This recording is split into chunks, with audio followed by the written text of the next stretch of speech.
So when you first open Rhino, you're gonna get this. You're gonna get a series of options. And so one of the things that, and maybe I should preface this by, there's a whole bunch of softwares you can use. So you guys are probably aware of SketchUp, Tinkercad, Rhino, SolidWorks, Pro Engineer. You know, so one of the things about Rhino that I think is really good is that it's can be both an engineering software, but it can also be fairly intuitive. So you might not feel like it's very intuitive today, but typically it takes, you know, and there's also lots of really good tutorials and support for Rhino online, which is actually one of the reasons why I like teaching it, because I teach a certain amount of it, and then as people learn to use the software, they also tend to gravitate towards certain kind of tools or certain kind of modeling. So depending on what you're wanting to do, and I probably would start with your small object centimeter as an option. So you just double click on that. And what that's doing, so you see that you have a grid. So think about the grid as like what you might have thought of grid paper like 20 years ago. So there's a scale to that that is meaningful in terms of what this actual scale of the object you're going to generate. Like you would not, or if you were going to design, say, an object that fit on the body, you would not be working in a scale that is appropriate, like for modeling a house, you know, or something on the scale that's of architecture. So you can always change the scale of something, but sometimes you have some awkwardness in terms of resolution, and so that's why you always want to work. This is the thing, honestly, this is the thing that my students struggle with the most, is understanding that there's actually a physical scale to working in Rhino. So the other thing I was going to say, your viewport might not look like mine. If you go to Rhinoceros up here, Preferences, and to Themes, I actually think that this, changing the way it looks as a Mac version, is better. So if you click on Themes, I have mine set up as Rhino for Windows. Rhino was originally designed for Windows, so if you could switch it over to Windows, you have much more easy visual access to your tools. Okay? But to get access to that, you actually have to close out and reopen. And then it will open up with all of those extra tools up there. So, and the reason why I do that is because Rhino can be done visually. It can be done by asking questions of Rhino in terms of what tools are available. Say here, this is what I'd call the command line. If I'm looking for a specific tool like line, you can see all of the various things that come up and then become available. So this isn't something you need to worry about now, but there's a lot of ways to interact with the software. The longer you use it, the less you go and look for tools throughout the software. You can just search for the tools that you need that way. Does everybody have something that looks like this? Yeah. Getting there? You may have to reopen the... Exit out of this? Yeah, just exit out, and then if you reopen the window... Quit it? No, you shouldn't have to re-quit. You shouldn't have to quit. Once you have something that looks like this... You there? Once you have something that looks like this, there's several different ways to start a Rhino file. And so one of the things that... You got it? Yeah. Awesome. Yep. Win for Windows. And then if you close out of this window and just open up a new window, it brings in the... So you have 4 different points of view. So whenever you're drawing, you have to actively be engaging those 4 different points of view. So you're working in 3 dimensions. You have to always think about this as 3-dimensional space. You're not working in Photoshop on a flat surface or Illustrator on a flat surface, even though Illustrator is a vector-based software like Rhino. So if I draw something, and if you all go over here, there's a whole bunch of options. So you can grab a tool. If you go into the perspective window, you can draw. I just drew this in the perspective window, and I'll do that again. So I go over to this little square, which gives me my solid tools, and depending on what you want, we can just start with a box.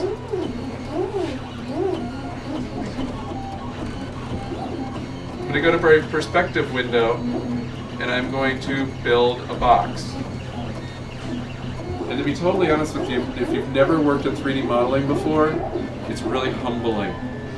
So don't feel like, it takes time to get comfortable with the interface. If you haven't used Photoshop a lot or Illustrator a lot, it takes time to establish a relationship to the interface. So when I teach my Rhino-based class, I have students who are graphic designers and illustrators and sculptors, and it takes time. Even the graphic designers struggle. So I started with this. I came over here and I made a solid object. That solid object I could print if I wanted to. And it's not very interesting, but I could print it. So I'm going to delete these. And I'm going to do that again, just so people who didn't get a chance, it should automatically bring up this little X. And then Rhino does this thing that allows you to make the height anything you want. You can't see this very well here, but you can see it on your computer screen. This is always telling you exactly where you are in relationship to that. This point is always 0, 0, 0. So if you remember high school algebra, which I wasn't very good at, you can remember that this is a coordinate-based system just like that. So this is X, this is Y, and this is X, and this, the up and down, is always Z. The vertical height of something is always going to be Z. So I have this. A couple things I wanted to show you. So we also have basic drawing tools here. So if you click on this, and hold it with your left mouse, you have a whole bunch of tools here that I'm really not going to have any time to go through, but I can talk to you a little bit about them. So I typically use the polyline tool a lot. If you click on this first one here, this is polyline. You can draw with it by just making a series of clicks. And it creates a solid, or I should say a surface, an enclosed surface. Did everybody find the polyline? Most things in Rhino start with a line that then become a three-dimensional object. And so I think it's a really important thing to think about what the possibilities are in relationship to how you start a line. So when I make my work, the glass objects that I showed yesterday, one of the things that I do, I'm going to show you a quick way to make a three-dimensional object. If you double click on this top button, it makes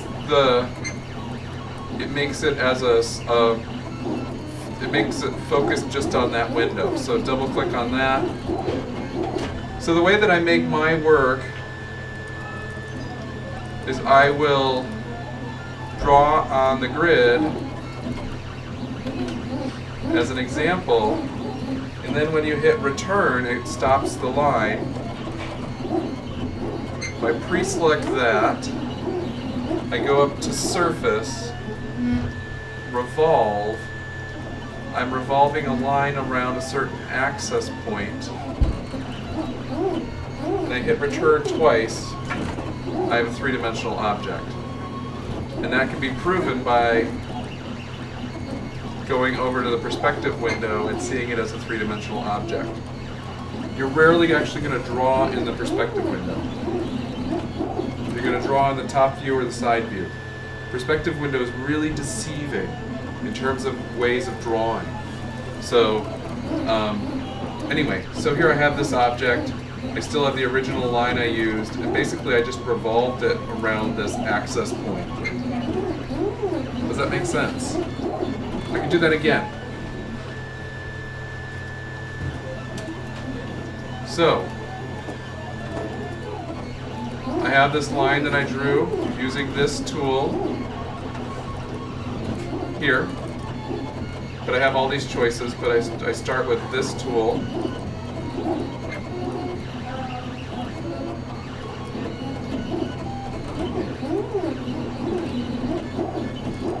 Then I hit return when I want to stop. I select it, and you can't see very well because of the projector, but I go up to the surface, revolve, select the endpoints, and hit return twice. And now I have a larger version of what I made before.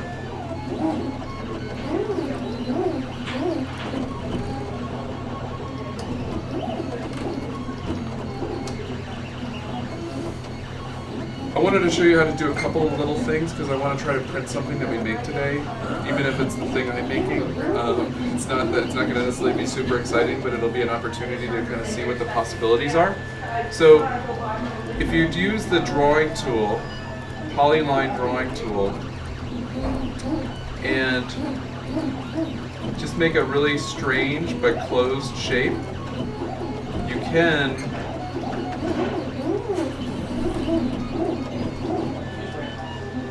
extrude a shape in Rhino so that it's based on that line. So if you are somebody who works in Illustrator, you can actually extrude typeface this way. You can bring typeface, you can import typeface into Rhino, and under the solid menu there's a bunch of different extrusions. And so one of the things I talked about today was how you can extrude something at an angle. So you can actually taper something this way too. So if you wanted to print something that you were going to take a mold off of and you wanted to add just a 5% taper to it, you can actually taper an object from a particular point that then allows you to actually print something that has the right, what I would call draft in it for model making. So here we have a solid object, and that solid object was derived from this line. So any one of these lines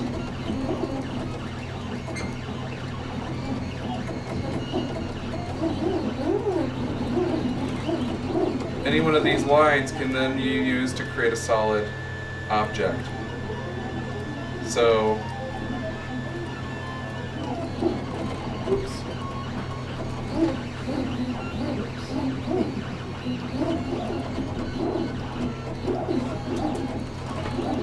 solid, extrude planar curve, straight. So here I've extruded it straight, and I have an object completely based on that line. One of the things to think about, so I have this other object behind it, I can extrude that as well, straight.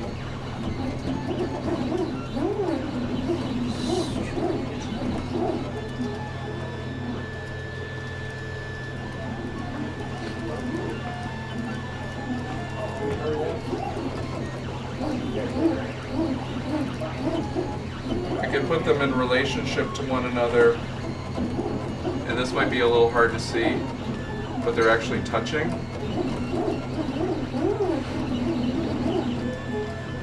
And now I have the option to actually affect one with the other. So say I wanted to use one to cut a shape out of the other. Even though they're kind of arbitrary shapes right now, it allows me to do this, and I can do this again. This is some of the simplest modeling in Rhino. So here you can use what's called a Boolean tool. Boolean was a mathematician, so a lot of the logarithms for this tool are based on mathematical formulas. These are actually tools that are pretty consistent pretty much through all 3D modeling softwares. So in a situation where you do a Boolean operation, I'm going to subtract this object from this object. Somewhere it went. There it went. So Boolean difference. And one of the things to realize in Rhino, so Rhino actually tells you what you're supposed to do with the tool. So it says select surfaces or polysurfaces to subtract from. So I subtract the object that's going to exist, that's going to stay first. And then hit return.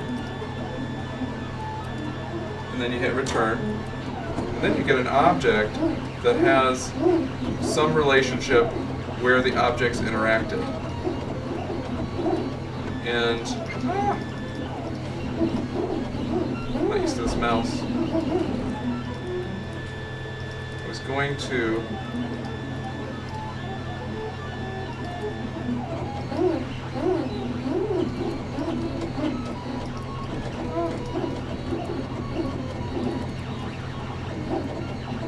so here's an object that, well, basically they were just touching. So there's a subtraction from their interaction. I can do this in maybe a more interesting way. So if I made a sphere,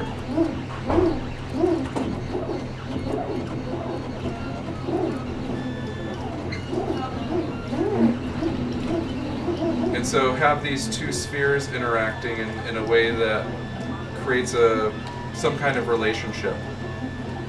And again, you know, this is a thing where, you know, making shapes like this can be really complex by hand. So you have a relationship between these two objects. And this is, you know, also when you're setting up something like this, it's important to really look at how these things look from more than one point of view. So from the top view, they look like they're interacting. From the perspective view, they begin to look like they're interacting or intersecting. From that looks good. That looks good. So I'm going to do the same thing I did before, which is a Boolean subtraction. So when I go under here, I'm going to go Boolean difference, which is a subtraction. I'm going to select the object that I want to stay, but I want to subtract from. I'm going to hit return. Then I'm going to select that, and I'm going to hit return. And it creates an object that has a slightly different. Let's see if I can.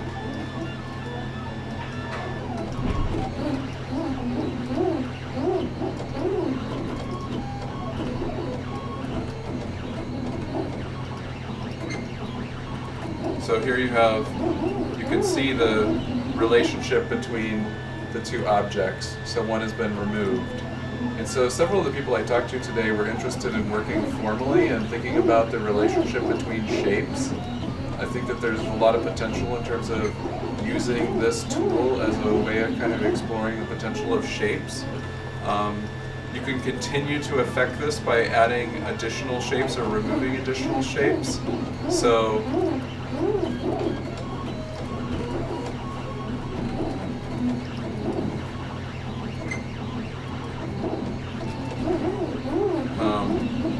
so if I use this tool again,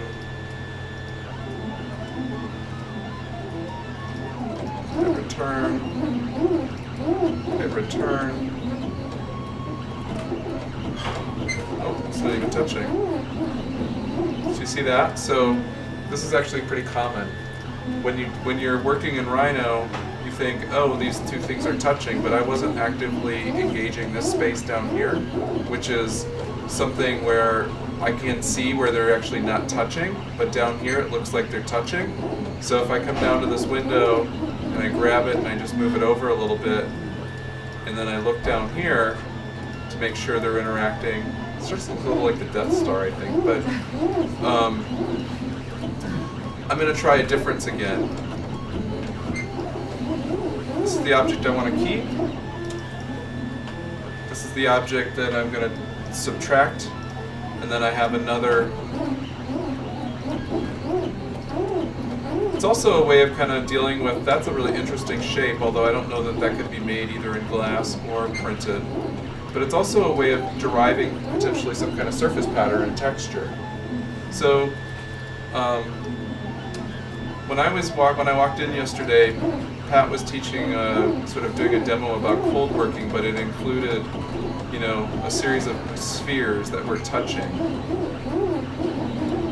So one way to kind of approach that is to do that, and let's see here.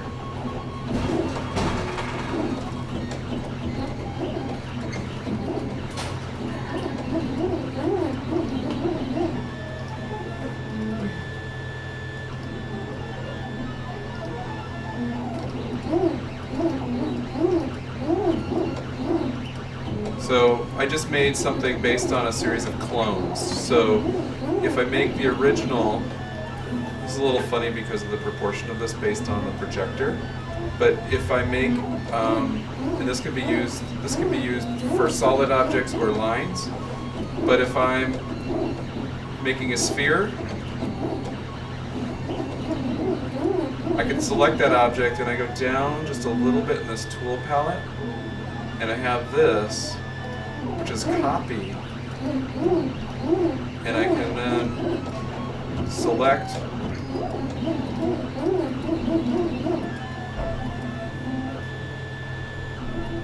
that, and I have a series of objects that are now intersecting. If we wanted to print these objects, which we could very, very easily do, get rid of this.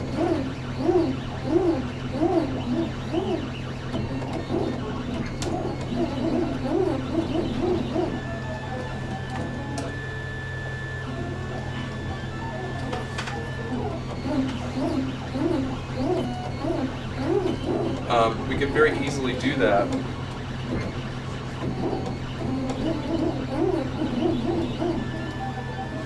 Select them, and then there's a tool within the. So when you have intersecting pieces, you have geometry where things are touching but not fully structurally touching.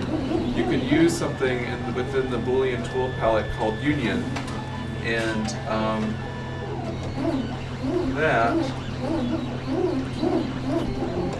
just turned this and removed all of the geometry that was intersecting.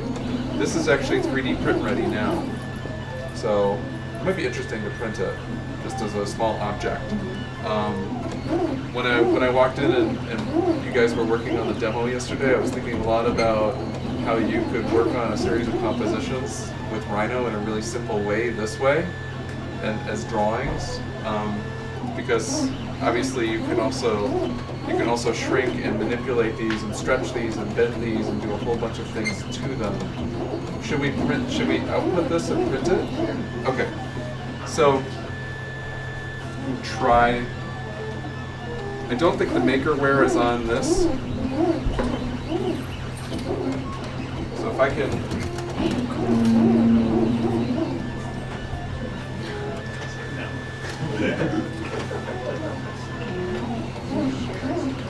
Okay, it works. Okay, so yes, but they will have an infill in them like the head. So they'll be solid in the sense that the surface is completely enclosed or closed, but they're hollow in the sense that they're not completely made out of plastic. They have structure inside. Because there's no reason to make them. There's really no reason to make them completely solid. So to do this, to prepare these for printing, like we just made a print-ready file. We made a sphere, we copied it, we unioned it so it was one solid piece. The reason why you union these things is because the 3D printer does not understand what's going on with that intersection.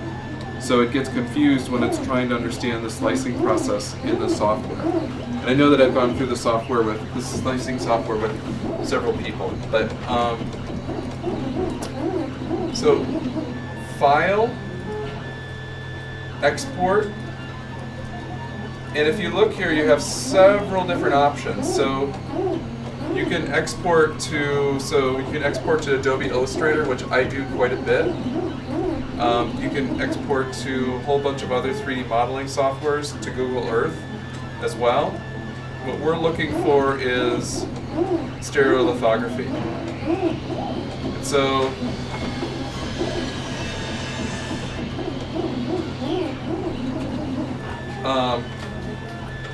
I am going to put this on the no name, and I'm going to export. It's going to ask me tolerances. Typically doesn't really matter for this kind of work that we're doing.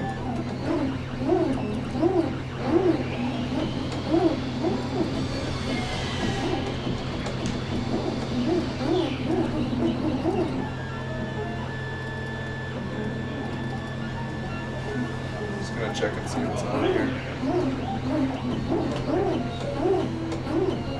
Yep,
Okay, so I'm going to show you how to set up the file. I'm just going to go through some quick file setup. I know I went through this with some other people, but I'm going to take the file I just made.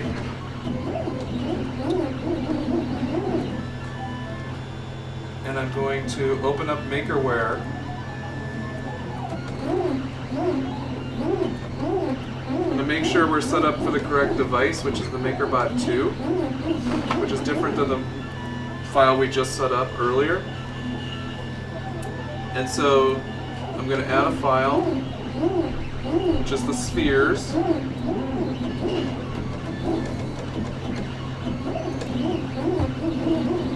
Okay, so here we have the spheres, and it's probably a fairly simple print, but I think I might make it a little smaller so it prints faster.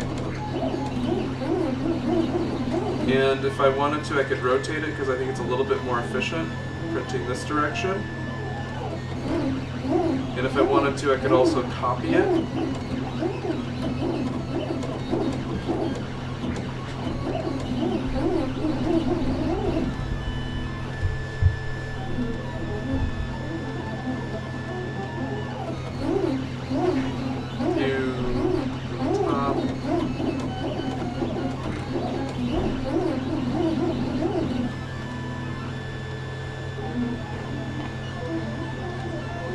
So typically when I'm setting up files like this, more than one, I will set them up so that there's less travel time. So the more travel time and the more space there is, the more time it takes to print. So every little bit, every movement that the head has to go between different prints, the longer it takes to print the individual object. So we could run a quick test here and see how long it will take. We'll do settings just to make sure everything's good. I explained this earlier, but the raft and the support The support's important because these objects are round and they can't really be printed without some kind of support as they're being built. So they need to have something that is supporting the system, the round curved surface as it's being built, or the material is just being pushed across the surface without. And so what you get is typically there's a lot of loose thread-like material if you don't set up the supports properly. And then we have a raft. This is also really important for an object like this because there's very little contact, because the sphere is only making contact with the bed of the machine at those individual points. It actually poses a pretty interesting problem in terms of printing, and so the raft does create a stronger connection to the bed. If you lose your connection to the bed, basically what you're doing is you're just going to extrude material, and the machine may continue to print, or it may just continue to extrude a lot of material and not really know what it's doing. It happens quite a bit. So I am going to export this. We'll find out pretty quickly, hopefully.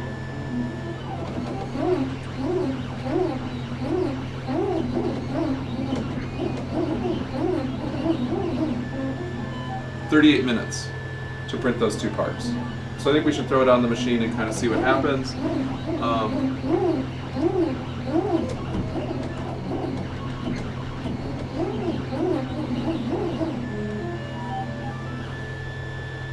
The older maker bots are a little quirkier.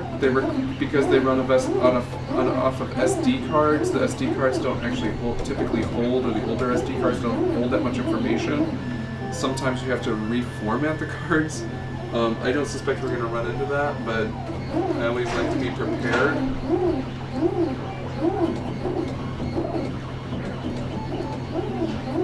Okay. Let's go over here, and I'm going to have somebody else. Maybe I can do this. Yeah.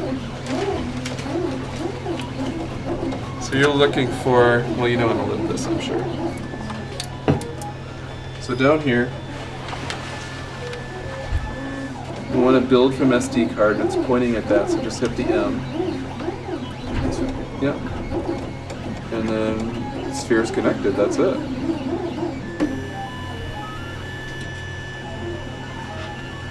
I didn't realize it'd be that simple. Yep.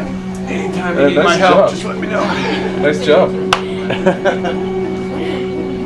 So we just, in a matter of a few minutes, we made something really simple. A couple of other things I might want to show you just in Rhino. We can also do some scanning, but how many people here are sort of text-based people? So does anybody work with text? Okay, well, I'll still show it. I think it's interesting. So, like, say you wanted to make a stamp for glass. You know, so I've done this before where I made a stamp for glass, I cast it in bronze, and then I could do a whole bunch of copies. Rhino, so how hard would it be if you couldn't reverse the text? So in Rhino, so let me get rid of this. I'm going to maximize my window, plug this back in.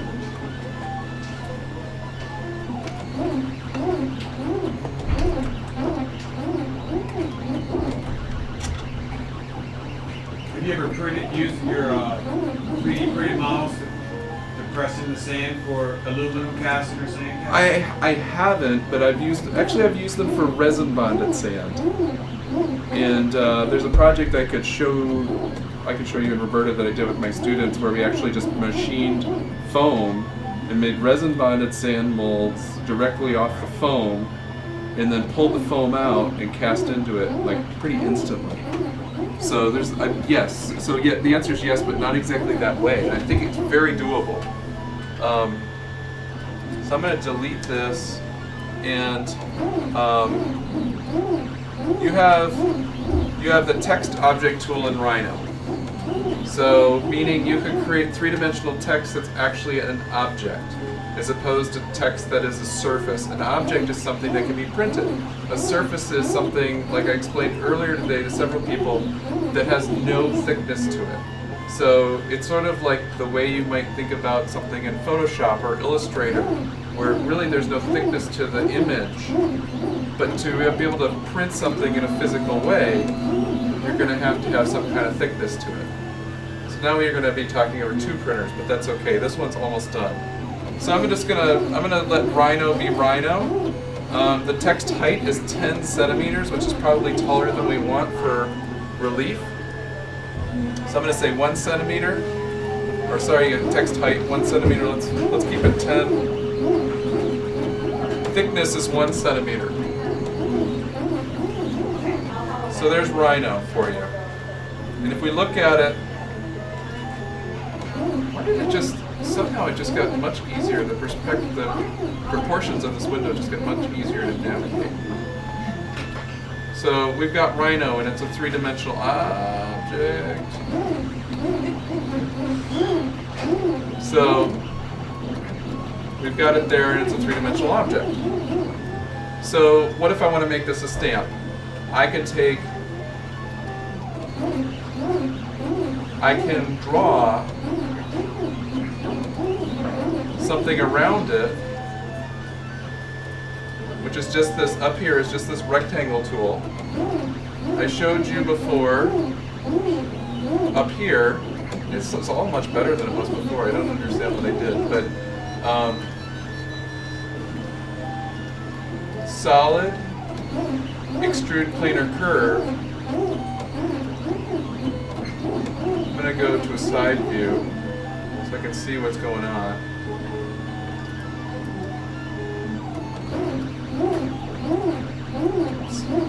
Solid,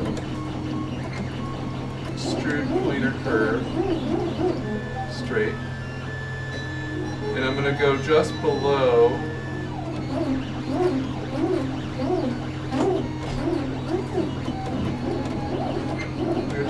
the surface. So here I have Rhino that's part of a plaque. Stamp. You know, let's think of it as a stamp.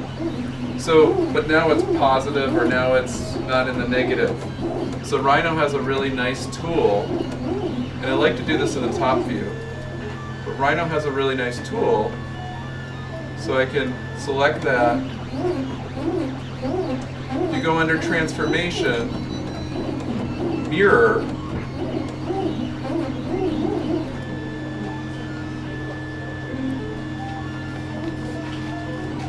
I now have it in the negative, and now I have it, or I have it mirrored, in essence.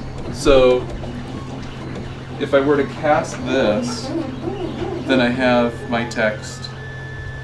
Or even if I was to, you know, I don't know, I was going to say, oh, cast this in glass, but it would be negative. So, but it might be a good way to fool somebody. But I could easily make a stamp this way. This prints, these things print really well. When you work with type that's smaller than 1/4 of an inch, I find that it doesn't work very well. But when you're talking about something, we're talking about something that's, I believe this is set up at 10 centimeters, which is in essence 4 inches. It'd be fine. Any questions about this? This is something that a lot of people want to know because working with type tends to be pretty challenging if you're interested in working with type. The thing I also find is that if you have a particular typeface that you really like, you can work with it through Illustrator first, which tends to have a lot of fonts, and bring it into Rhino, and you can do the exact same things with it because everything is vector-based. And does everybody know what a vector-based line is? Kind of. Okay. So vector-based line is exactly this. So it is this. I select my line tool, my polyline tool. It's vector-based because they're vector points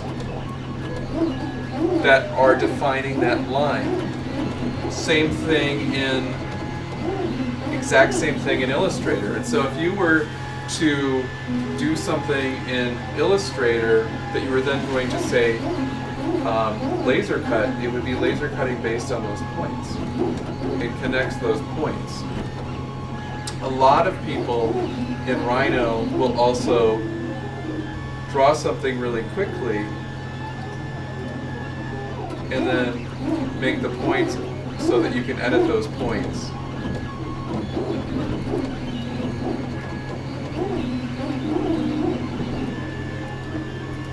So, does anybody want some help? Is everybody like, I can't tell if people are... They got it. She can't tell me how she got it, but she can. Which thing do they have? The Rhino thing? 3D. So let me just do that again. I think it's helpful if I do it and then you try it and then I redo it. It's not a big deal. So I'm gonna delete these. So I'm gonna select them. If you go to text, which is the T here,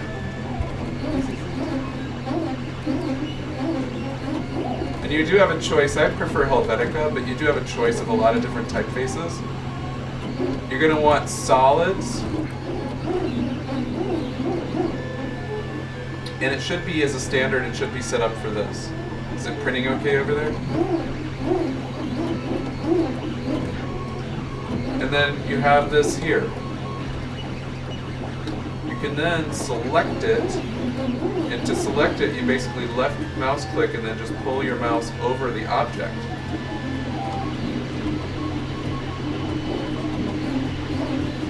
And you're going to go up to your transform mirror.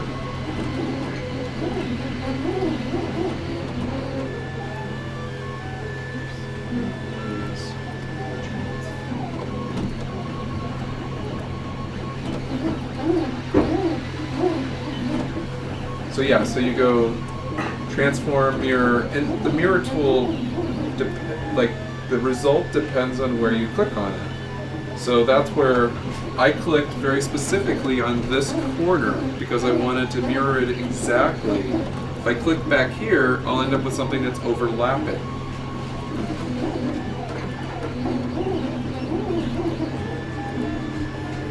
And then of course there's right click, left click.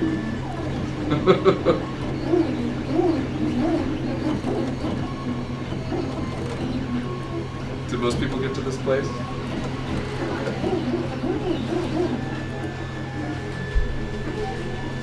There's an R that's turned around there. Okay, good. Progress. Honestly, this kind of stuff, once you get, so now that I actually have something that you guys can see, because before you couldn't really see any of this, I talked about the command line. You can actually type in any of the tools. Once you know what the tools are, you can type in any of the tools. You don't have to go find them. But you have all your tools here and in this menu. But all the tools exist up here. So all of those curve tools exist there and they exist there. They also exist here in this line, depending on how you want to interact with the software. Once you know where things are, and it takes several hours, but once you know where things are, it's like things begin to fall into place. I mean, I know it's complicated because I teach it, and I watch people, and I've watched people who are teachers learn the software, and I know it's hugely humbling. But once you learn the software, it actually is a fairly robust and powerful tool for doing all kinds of modeling. And I think that questions like what Pat was asking are good in terms of thinking about, well, what are the applications in terms of what we're doing now? Who knows what the applications will be in 5 or 10 years? But how can this be a productive tool for the kinds of things that we want to do now? I think sand casting is one, investment casting is one. Certainly making little maquettes. I mean, you could draw, the revolve tool I was just talking about can be used to just show it quickly. I'm going to delete this. If you want to design a goblet, you can design a goblet. This is not something that I would be proud of making, but I can design it kind of quickly. Then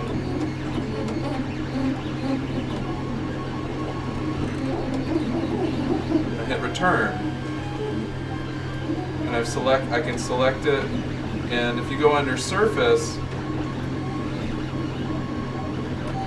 you're going to revolve surface. Basically,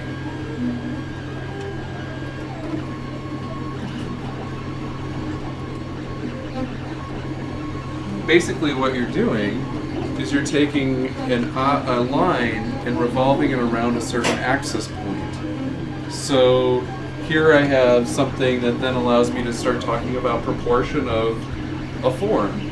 You know, so you could actually 3D print. You know, you could thicken this and 3D print it pretty easily. But it allows you to, again, and then the other thing I was going to say, so I talked about how you can edit points. So maybe you don't like the way that is. So we delete it, we still have our original line.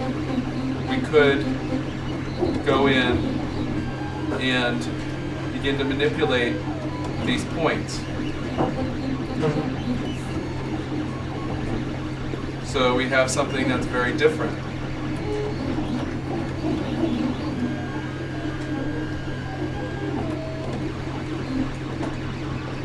Sorry for the zooming in and out. I'm not used to the mouse. So I do a lot of this kind of editing. I draw quickly and then I go back and I edit. There's also a great tool, and to get out of this I hit escape. There's a great tool called Edit Rebuild. And depending on what you want to do, it can be a really nice way of simplifying a line. A lot of people use this tool all the time because it allows you to draw quickly and then it allows you to smooth something out very quickly. If I wanted this to be, so right now it started with 19 points, I think, and I'm gonna build it up to 50.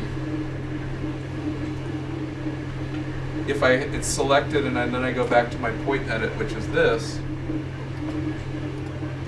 I see all these additional points now that I can manipulate. And then I can make a much more subtle object, much more subtle surface. Anyway, I don't want to make a goblet that's really clunky, but I certainly made a lot of goblets in glass that were really clunky over the years. But I just wanted to say that as a design tool, it can be a way of. And then the other thing I should say, one thing quickly, because I think I'm going to start losing people here. Say you figured out exactly what size everything needs to be. You set up your window perfectly. You're working on dimensional drawings. You're working with a fabricator. Because if you set this up correctly, and then you go up here, you can click on, you can click on your object, and it tells you the exact dimensions it needs to be. So that's one of the reasons why we set up the window exactly how you want it. We could go from centimeters to inches, but it's going to scale your object when it does that a little bit. There's certainly not as much difference between centimeters as there would be to go from centimeters to meters, from centimeters to inches or centimeters to meters. We can do all those things, but it's always better to start. And this is how I do a lot of my work, is when I'm working with people, I design things and then we have the drawings that represent what the objects are going to be. But certainly you have to understand what the scale of the window is. We're working in centimeters here, so this is 22 centimeters, probably. Well, so it's 22, so it's not even. It's what's 20, so 2.5 centimeters. So yes, you're correct. 2.5 centimeters per inch. So about that. The revolve tool is I think the coolest tool in Rhino, honestly, because it allows you to make really complex shapes really simply. They look like they're machined in a lot of ways. But say I did something like this. It's not on the central axis. It's grabbing some portion of it. It's kind of an interesting object. It fits within that other object.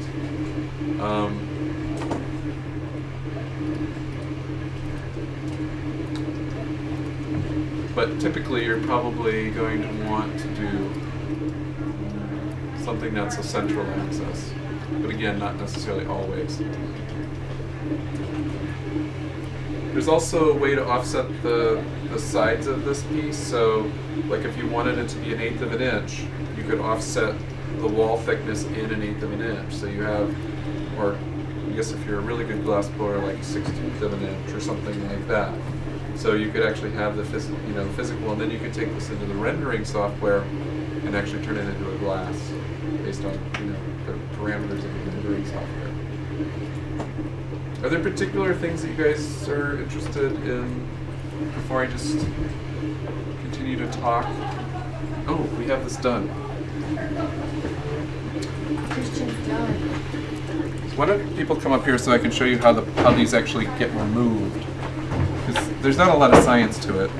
A lot of times I just come up here and just lightly.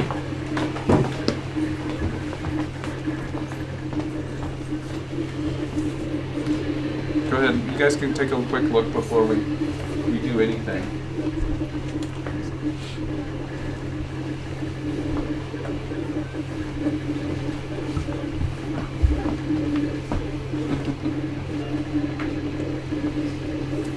So what we have here is the base, which is in essence the raft, and then the raft is a very thick, it's probably close to 1/8 of an inch, but it really makes it stick to the surface of this, which I think there might be plate glass under this. I can't remember if this one has plate glass. It's been so long since I've removed.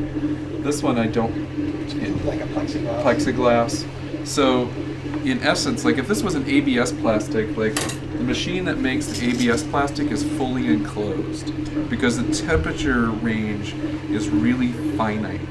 And so if it gets off because of some sensor is wrong, and I've had this happen, it either melts the plastic too much and makes a big blob, or it doesn't stick together very well.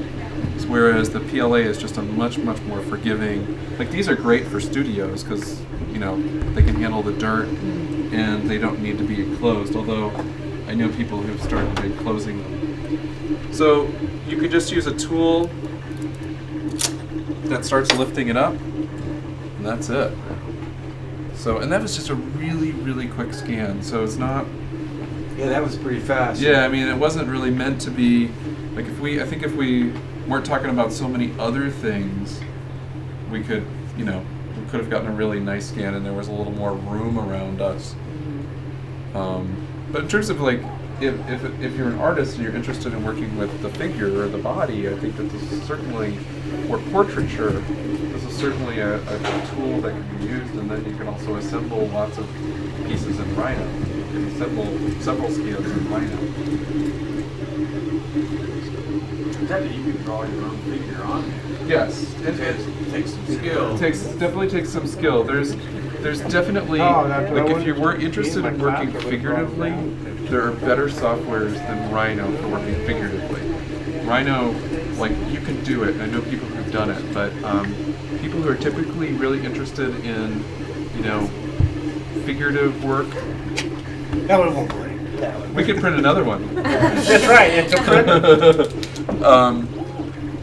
Work with the software called ZBrush, which is a really nice software for doing kind of animation, character animation, and then you can bring that into other softwares for animation. So you would make your file in that and then bring it to Rhino? Or if you're going to do animation, like so last summer when I was teaching a workshop, I had a student who used ZBrush exclusively, but he couldn't prepare the files for 3D printing in ZBrush. So we went to Rhino and we fixed all the little issues with them in Rhino, and then we printed them. So Rhino, the reason why I like Rhino is that it's really designed for output. Like for object-based people, we want to print things so that then we can experiment with them in materials. Rhino's a really good software for that. Other softwares might be better at like modeling the figure or, but there are softwares that you could take this original file, I could grab the face and I could stretch it, or I could cut it and I could clone it and do a whole bunch of things to it. So in terms of, removing any of this just pops right off. And then these supports, some of this is noise from the scan we didn't really clean up, but a lot of this will just pop right off. And then it's ready to go. This could potentially be invested in either rubber mold and a wax made, or this could be invested in casting glass. Can you press this into sand? Would it work? Sure, I think if it was larger, you would get better results. Uh-huh. It seems like the plastic would, if it was, you could make somewhat simple forms that would work very well. And very much so. So if you, just an example, I'm just going to do this quickly. So if we wanted to draw something,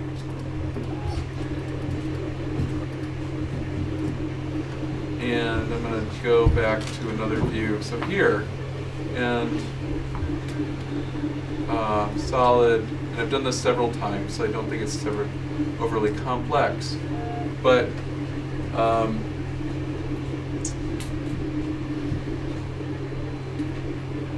direction, both sides.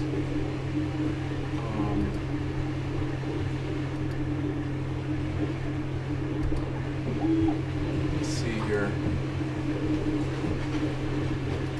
Okay, so no, I was on the wrong one. So tapered, sorry. Extrude planar curve tapered. So it allows you to, depending on your draft angle, and you set your draft angle here, for foundry it's typically about 5%. So if you know, and obviously the more you taper it, the more convoluted it gets, but there's also ways to kind of deal with that as you get more familiar with it, but it allows you to immediately make something that is draftable. It can be pushed into the sand, put graphite on this or however you want for the project. Obviously that's a very simple shape, but it's completely draftable. Well, I believe that plastic is a pretty nice surface to go into the sand. Mm-hmm. I don't see it having a problem. And I don't know if you guys do any sodium silicate sand, but these would patterns well pop out really nicely out of sodium So silicate. they just come right out. Yeah, with some graphite on them before the sand is rammed on them. Yeah, and the infill makes it so that, and they have a lot of structure inside, so they don't lose their shape when you're putting a lot of weight on it. It's a lightweight form that's supported for that. I'm trying to make it so it's hopefully piquing some ideas or developing some ideas in terms of what the possibilities are. So, anybody else have any questions? I know we talked about shoes yesterday. There are printers that will print in several different materials. So printers that will print in, plastics, like hard plastics and rubber at the same time. So you can make objects that are movable, that change shape based on how you're interacting with them. Most of what we're focused on today is thinking about it in terms of, glass or pattern making or something on that nature. Is the Rhino software, do they have educational discounts? They do, and they're a really good company. I think they're one of the best. They also do training for Rhino for teachers who want to teach it. So if you bought the software, you could get free training? I think you could probably go out there before you bought the software and get free training if you said you were going to do it. Seattle. Huh. Sounds like a plan. Yeah, it's out. They're in Fremont. Actually, yeah. So I've been out there twice for training. So How long are the training sessions? 3 days, 8 hours a day. It's long, but Your brain would explode. it might. But I'm still in touch with the people I took the training with. So that's good to know. I might look into that for the summer. yeah, they typically have training in June. So I think Rhino's, I don't get any benefits from saying this, but I think Rhino is one of the best softwares available. Some people would say, Autodesk products because they're totally free, but they're not as good at making physical output objects as directly. So this is exactly what the software is designed for, design-based production, digital fabrication. So one thing I was going to do, I don't think we really have time, was you can bring a 2D image into Rhino and draw over it. So say you already have a design for something and you want to start laying it out in Rhino, you can bring it in as a bitmap and then just draw right over it and then start turning. Yeah, you can revolve it, you can do anything to it. The image exists just as like a ghosted image in the background that you have as a reference point. So say you're somebody who does a lot of sketching in your sketchbook, you could take a picture of that. I mean, to get a bitmap, you have to run it through Photoshop, but it can be anything, and it can start as a drawing, and then it can easily become three-dimensional in Rhino. So, I just, Rhino is a more robust version of Tinkercad or SketchUp. And either one of those would probably be good starting places. Yeah, that's great. I mean, in an hour, typically when I do this, like, I don't even go over this stuff in the beginning. So we're just going over the interface, like, coordinate points, all that stuff. So. Scratch course. But the thing that I find is that if I show people like a few little things that are like three-dimensional, they go, yes, I can do that. So. Yeah.